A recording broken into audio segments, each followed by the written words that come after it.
পলি মানেই তো চমক। পলি যদি চমকই সৃষ্টি না করতে পারতো তাহলে এত মুভি করেছে কেন? 1 কোটি টাকার একটা গাড়িও গিফট করতো, আমি মনে হয় এত খুশি হতাম না। থার্ড ইনিংস শুরু হলো। হ্যাঁ, আমার থার্ড ইনিংস। এমন একটা জিনিস দিয়ে শুরু হোক যেটা নাকি বিগত দিনে সব জিনিস মানুষ ভুলে গিয়ে নতুন করে ওকে দেখতে আর আমি পায়। আমি 100% বিশ্বাস করি, আমি আল্লাহকে বিশ্বাস করি এবং আমি নিজের প্রতি আমার অনেক আত্মনির্ভরশীলতা। কারণ আমি সবসময় দেখেছি যে আমি যে কাজই করেছি খুব ভালোভাবে সেটা করতে পেরেছি।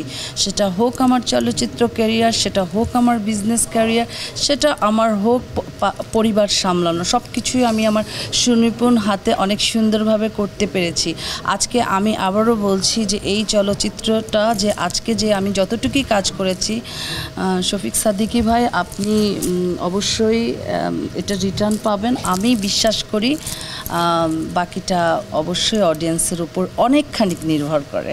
আমি তো বারবারই বলে আসছি যে আমার অনুভূতি মানে আমি আসলে ভাষায় প্রকাশ করার মতো না। মানে আমি এত খুশি মানে মানুষ যদি আমাকে দেখা গেছে যে 1 কোটি টাকার একটা গাড়িও গিফট করতো, আমি মনে হয় এত খুশি হতাম না।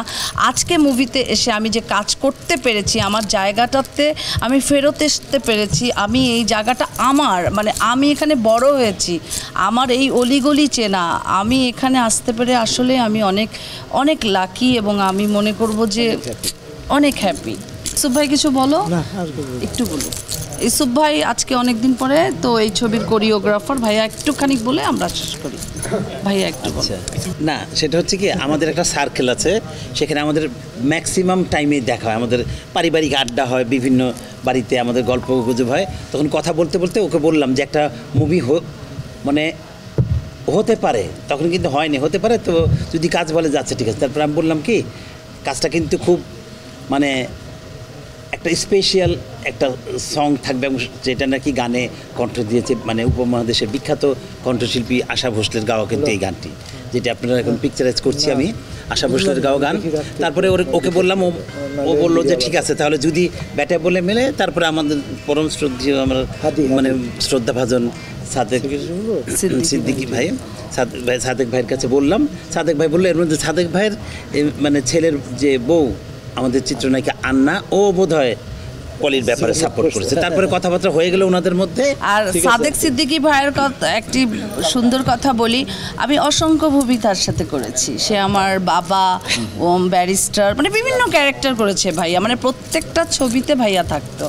সো ভাইয়ার সাথে আমার আজকে নতুন পরিচয় নয়, খুব বহু পুরনো। আমার গানটাই তো বড় চমক।